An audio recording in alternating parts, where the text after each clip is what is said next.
Welcome back to MedTech's Empire State Biomed Focus 2022. As we're spending some time today talking about and talking to life science innovators and entrepreneurs located in Westchester in the Hudson Valley. And I'm thrilled to spend a little time now with Musa Ahmadi and Fari Ahmadi, the principals behind Laronix, a really exciting innovation. Laronix is located in part in Westchester County and part in Australia. Fari is joining us from Australia. Musa, you're in perhaps the more exotic location of White Plains, but it's Right. nice to have both of you here. Thank you for joining us today. Thank Thanks you for for having having me. I'm hoping that we can start in the way that we like to start these conversations with innovators and ask you to tell our audience a bit about the problem that you identified and set out to solve. Sure. Uh, So, Go ahead. so right. So the problem that we're addressing is permanent voice loss among patients who have lost their larynx due to cancer. These patients completely move their larynx through a very invasive procedure, and there are some solutions available to them that would help them to get some sort of voice back. So the solutions that we see on the market right now are either very invasive, they put the patient's lives in danger, or create this very robotic sound voice for them. So because of these challenges, because of the problems that these patients are facing, they go through years of isolation. And unfortunately, they have the second highest suicide rate among all cancer survivors. And we wanted to come to that problem and then give them the opportunity to regain their natural sounding voice back. And by bringing back that voice, we will also provide them with like new career and life opportunities that they had to lose because of the invasiveness of the solutions that they had to use. And tell me if you can a bit about your solution. What have you guys developed? How is it different than other products on the market? Fari, I'll turn to you for that one. How's that? Yeah, sure. So like Musa said, previous solutions in the market either sounded robotic or were terribly invasive. We came up with a sort of world's first completely non-invasive and natural sounding artificial larynx for these permanent voice loss people. And the device essentially is only driven by respiration. So it works very similar to the normal human vocal folds that when you breathe out generates voice for you. Uh, we monitor patients' breathing, and then using a combination of electronics and AI, we resynthesize the voice back for them. Um, Inside the device, we also have an AI engine that is smart to learn how people generate voice, and that's sort of a core competency because we can use this AI to be the interface of everyone speaking with the bad voice with technology, Google Home devices, smart speakers, and such. So that's the growth pathway that we foresee for Laronix. But initially, our first step has been permanent voice loss, and that's the first group of people that we would love to help with this technology. We were chatting a little bit before we started taping, and I had mentioned to you, so I want to mention it to our audience. If you go to Laronix's website, there's a short audio clip that compares a patient in kind of traditional treatment areas following the removal of the larynx, and then after Laronix. It's really exciting, compelling, and amazing. I got to imagine that the patients have been moved by the improvement that they're experiencing. The other issue that I was curious to have you comment on, one of the kind of overall messages that I think our audience has taken away from some of these conversations that we've been having with innovators is in the growth of devices and products that really have the effect of empowering patients, right? Returning to patients autonomy, authority, agency, and allowing them to become more integrated into the larger community. It feels to me like this product fits well within that, and I'm curious to know your thoughts on what it means to you as innovators and what it means to patients to be able to regain voice function after a bout with cancer. Yeah, absolutely. So we experience that with patients pretty much every day. So there are patients that come to us that didn't have a voice, let's say from 2 years up to 40 years. And we go through this very emotional experiences with them that we help them to regain their voice back. And we see, how they are excited about being able to speak again, how their families around them are excited. And then some of them, try our device outside and then, get back to their, life before the laryngectomy. And then those are very motivational to us. So that's one of the reasons that we keep going. We go through those experiences. Some of them, shared those videos with us that, they spoke for the first time after many years. I mean, we get emotional with them. As Faris says, like they cry, we cry, and we go through that. And that really helps us. And I think in addition to that, as I said, career opportunities are a very big part of what they miss because of laryngectomy and losing their voice. And then just seeing them that they're excited about going back gets us really happy, and then helps us keep going. And let's talk a little bit about the company itself. Where are you in kind of the growth trajectory? What is your vision as you look 1, 3, 5 years down the road? Where would you like to see Laronix be in the future? Would you like me to take it?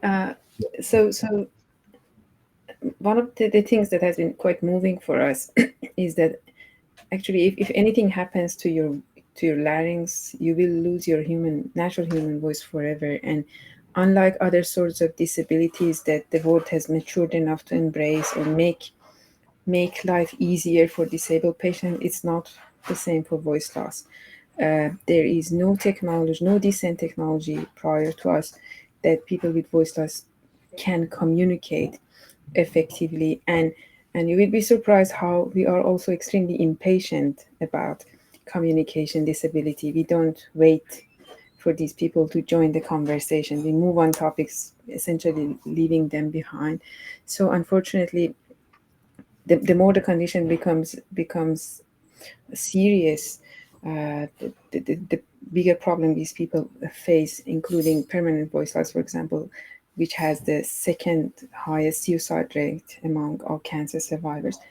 Our mission has been essentially helping people with voice loss, different versions of that, including starting permanent voice loss, moving to Parkinson's. Essentially, we wanted to enable these people to have a second chance at life.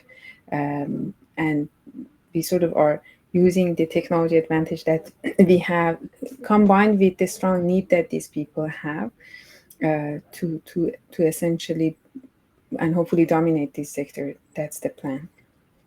And where are you in product development? Is the product on the market? Is it being used? Where are you in that stage?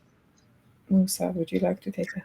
Yes. So we were testing our product, our MVP device with the patients, and then we're continuously getting positive feedback.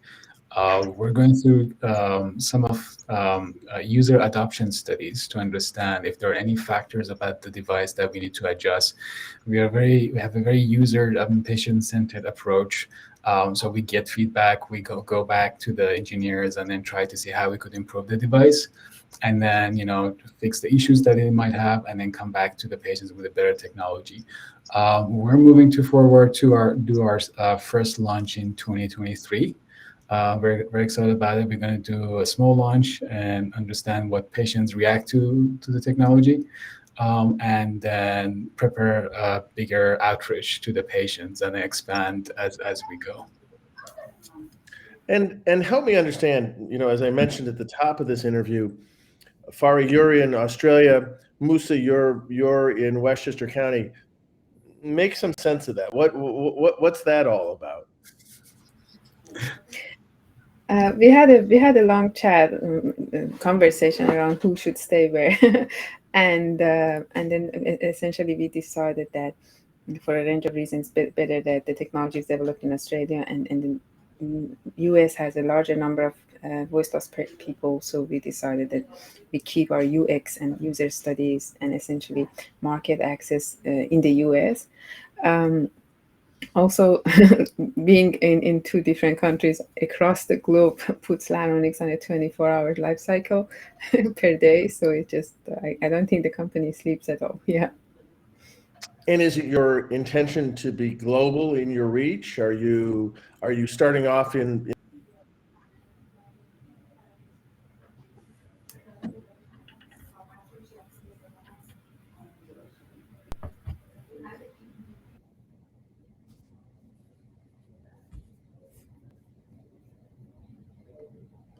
let me see. I think I have frozen. Am I? Yes. Can you hear me now? Can you hear me now? Yeah.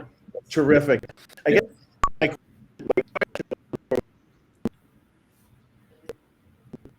located in Australia and in Westchester County. Is it your intention to launch in the U.S. market globally? What's your market approach? Also, Right. So the laryngectomy patient population is across the globe. We have populations in Australia, in the US, and Europe. The big end population currently that we know about is in the US, and that's why we have our both feet on the ground in both countries. And our plan is to follow this approach to be able to, expand into different markets at the same time. At the same time, I would say that we really have enjoyed, the resources that we had in Westchester, and going through the WCBA program. And I think that really helped us to, establish in both areas. So be able to, work on the engineering side in Australia, but also work on the business side and sales side in the US. So I think that really has empowered us in following our approach. Yeah. And tell me a little bit about your own journeys. What are your backgrounds? What's brought you to this space? Mhm. Laronix is like the invention is a child of a research I was doing in the university back in my PhD years, trying to help people with voice loss. And around that time, it was a PhD for pay. I mean, I was interested, but not too interested. And then around that time, a patient emailed our group and he said, "I'm a singer and I'm going to lose my voice, and my voice is my life." And I've been emailing many people, many research groups, hoping that someone has something to help. And I was hoping that you guys might as well. And the answer was no. And it sort of bothered me on a very personal level. And we had a chat with Musa, and then at some point we decided that this is going to be something that we want to do in a lifetime. Yeah. And as you look into the product, look into the future, do you see other products growing out of the Laronix platform? And if so, where do you see that going? Musa. Sorry, could you elaborate in terms of products Sure. coming up? We've spoken Right. really about kind of the Laronix application for Right. folks that have had their larynxes removed. Are there other voice related applications Right. that you see the Right. product growing? Yes. So as Farry mentioned, our mission is to, support anyone who has any kind of voice impairment or voice loss. So laryngectomy market is the market we started with, especially because of the special need that this population had, and then the extremeness of, the situations that they're going through, and then the isolation that they experience every day. We are also working on other types of voice loss. For example, one of the patient populations that we are working on right now is the Parkinson's disease population.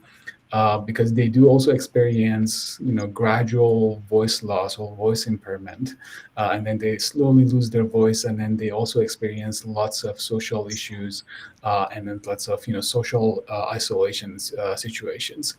And overall, we want to help anyone who has, as I said, like voice impairments, anyone who even experience a temporary voice disorder, and then they're not able to speak, with their ideal voice for a day or two.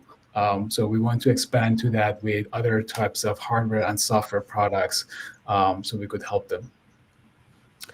Well, listen, as often happens in these conversations, it feels like we just begin to scratch the surface, and we find ourselves hard up against our time limit. So I'm afraid we're going to have to conclude the conversation there. Fari Ahmadi, Musa Ahmadi, Laronix, this is a really exciting development that you've got. We wish you the best of luck. For folks who are interested in learning more about Laronix or connecting with the Laronix team, as Fari said, apparently this is a company that never sleeps. They're awake 24 hours. You can learn more and connect with them at Laronix.com. That's spelled Laronix.com. Again, Fari Ahmadi, Musa Ahmadi, thank you so much for spending some time with us. Let's continue the conversation. We appreciate it. Thank you so Thank much. you for having